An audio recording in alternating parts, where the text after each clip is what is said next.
everyone, welcome back. This is Wendy Historian, and today we are talking about a miniature apocalypse. And yes, we are rather late, but we will be baking Harry Styles a birthday cake. You guys are being so patient. Now, anybody paying even the slightest amount of attention has probably noticed that Harry Styles has been plagued as of late with a spate of rejected song snatching. Much to the general fandom's delight, unreleased Harry songs have been sprinkled across the internet like seasoning on chicken that isn't made by Niall Horan.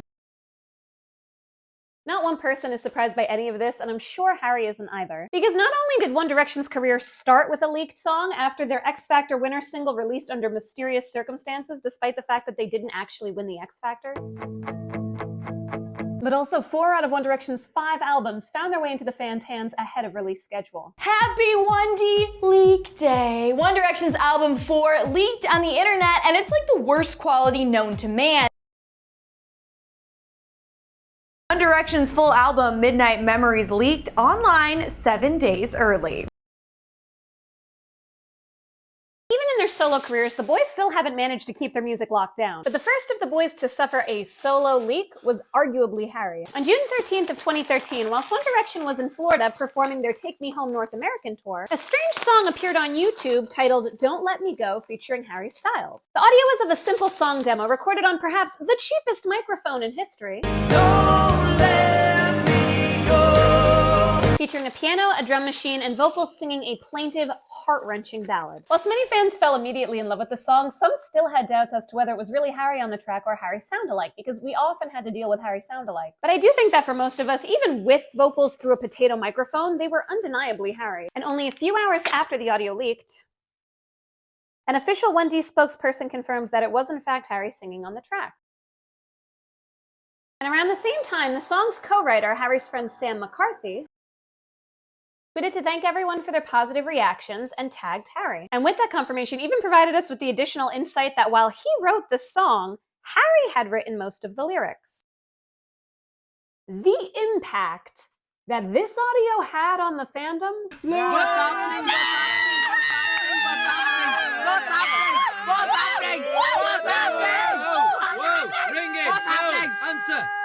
For those of you who weren't in the fandom back then, I'm not sure I can really adequately describe the constant fear we lived in that Harry was going to leave the band. And we lived in that fear from the minute they lost the X Factor, basically. From early on, Harry was the best-loved member by the media and the general public, best-loved by other celebrities. He was poised for so long to be the Robbie Williams, the Justin Timberlake, the breakout star from the boy band. And because of that, media had constant speculation as to when, not if, Harry was going to pull the plug on the One Direction project. And there were always insiders stirring up rumors that Harry was planning to leave. Or bitter old industry critics that were constantly mocking fans. Ooh, most boy bands only last 5 years. The end is near. Harry's gonna leave one of these days. Dickheads. I think that's one of the reasons why Zayn's departure was so shocking to the fandom. We'd spent so long prepping for the wrong apocalypse. An apocalypse that on June 13th, for the first time, actually felt nigh. Because suddenly, here was the thing we had anticipated and feared for so long. Harry Styles' solo music. But to be clear, that emphatically was not what this song is. Something I've noticed in recent years is that many people in the fandom are referring to Don't Let Me Go as Harry's first solo song. But everyone involved in the birth of this song has always insisted that this song was created for One Direction. Co-writer Sam McCarthy has long claimed that the song was written as, quote, practice for Harry, as he learned how to be a songwriter and develop his own sense of songwriting style. While official 1D reps scrambled across multiple platforms and outlets to reassure fans that this was an old demo Harry had presented to One Direction, but that the band had ultimately scrapped. What's happening? What's happening? What's happening? What's happening?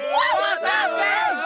Whoa, ring it. What's happening? Even those salacious tabloid insiders who could usually be counted on to stir up drama always admitted that Don't Let Me Go was only ever intended to be a song for One Direction. But that has not stopped a large faction of this fandom from believing over the years that this song was purposefully leaked as part of a secret campaign to determine if there was interest in Harry as a solo artist. And that is far from the only theory swirling around Don't Let Me Go. Because remember Sam McCarthy saying that Harry wrote the lyrics to the song? Through the years, the subject of the song has been hotly debated, since the lyrics are such a raw depiction of heartbroken yearning. Who hurt you, Harry?